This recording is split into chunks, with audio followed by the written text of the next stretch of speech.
In this series of videos, we're going to talk about activity-based costing. In the first video, we'll go over some of the concepts behind activity-based costing. In the second and third videos, we're going to walk through a pretty comprehensive example of activity-based costing. But let's get started with just what is activity-based costing.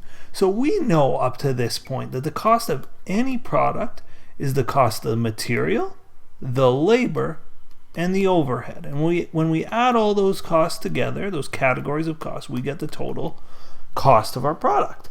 And we also know that the material and the labor are the easy part. Overhead seems to be the tricky part. And in our previous couple series of videos, we've gone through job order costing and process costing as a way of costing our products, and specifically of dealing with the overhead cost. And the way we've established to deal with the overhead cost is by using something called the predetermined overhead rate to estimate our overhead. So let me just take a step back. We all know that the materials cost, if I'm thinking about making a hamburger, the materials cost is the cost of the meat in the burger and the cost of the bun. I also know labor cost is the wages of the person who prepared the burger. It's just the wages cost. The overhead costs of making a burger are all of those indirect factory costs, indirect costs of making the burger. So things like utilities. The utilities bill, the cost of heating up the grill, the cost of turning the lights on, that's an indirect cost. It's hard to say how much of that cost went into the burger. Other costs like rent on my kitchen or my factory, rent on the place where I make the burger. That is also an overhead cost.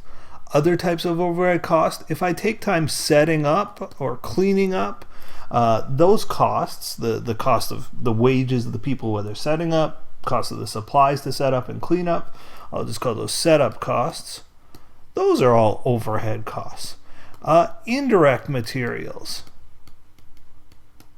and indirect labor are both types of overhead costs. And so what we found was, okay, when I make that burger, the second I make it, I know what the meat costs, I know what the bun costs, because I bought the meat and I bought the bun at the store. I can figure out, okay, how much meat went into it and how much bun went into it. So I'm going to know immediately my actual materials cost. I'm also going to immediately know my actual labor cost. What I won't know immediately is my actual overhead cost. I don't know what my utilities bill was for the month when I'm making the burger. I don't get the utilities bill till the end of the month. So the second I make the burger, I don't know my utilities cost and how much utilities went into the burger. I don't know how many burgers I made, so I don't know how much rent should go into one burger. It might depend on how many burgers I make in the month. I don't know my total setup costs for the month and how much should be applied to that one burger. So with MOH, we said we have to estimate our MOH, and actually we used a term for the estimate. We said we have to apply our MOH. So we use our actual materials, our actual labor, but we apply our overhead. We estimate our overhead. And the way we estimate it is we total up all of our overhead. We total our estimated overhead, and we divide by an estimated overhead driver. And we said those are things that tend to drive overhead, and common examples are direct labor hours, direct labor cost, machine hours, and there's lots and lots of others, but those are common examples. So I would say, okay, I'm going to total up all these overheads, I'm going to estimate it, I'm going to estimate my MOH driver, and then I'm going to apply it to the given hamburger. So if I use direct labor hours and it took me 15 minutes to make a burger, I would use that to drive my overhead cost. And I've got nice examples in the job order costing video of just how exactly this works. Now, what activity-based costing says is it looks at these overheads. It says, look, utilities, rent, setup costs, indirect materials, indirect labor, and it goes, there's lots of different types of overhead a company can have. Does it really make sense to use only one driver? Because that's what a traditional costing method is going to do. It's going to say, okay, I'm going to use direct labor hours. Activity-based costing says, well, I should break these up into activities and decide different drivers for different types of overhead. So maybe utilities, I might say utilities are driven by, for example, machine hours. You know, the more I use my machine, the more utilities cost I'm going to have. Rent might be driven by square footage or something else.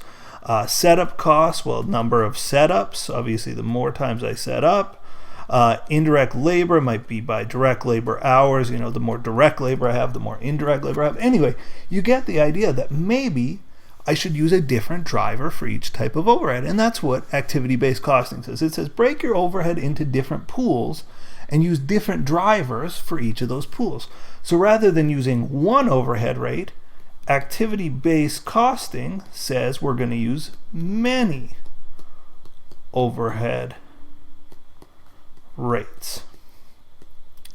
And what you're going to find with this is there's a lot of advantages, but the biggest single advantage is it can potentially be more accurate. You know, if you're using direct labor hours to predict your utilities cost, probably there's not a 1-to-1 ratio. So you might find better drivers create better overhead rates, and that makes for a more accurate costing system. And that's really the number one pro.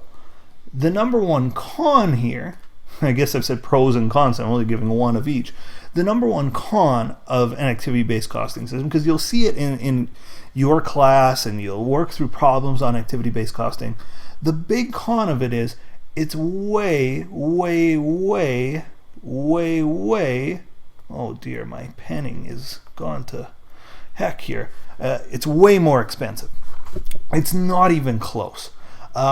And so what happens is companies that implement these costing systems, rather than just gathering direct labor hours or one driver, they end up gathering 5, 10, 20 drivers, and they're gathering way more data, and the cost of actually getting that data can be too expensive that it's not even worth it. So the pro is that it's more accurate. But most companies use this traditional one overhead rate method. Not a lot of companies use activity-based costing because they find the con of it being more expensive outweighs the pros of more accuracy, or at least arguably more accuracy.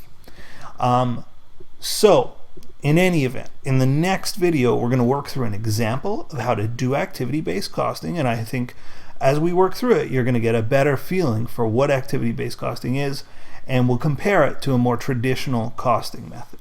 That's it for this one. Stay tuned for the next video.